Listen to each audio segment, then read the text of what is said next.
మనసున చోటడిగింది.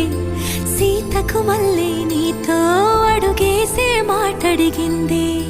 నీకు నువ్వే గుండెలోనే అన్నదంతా విన్నాలే, అంత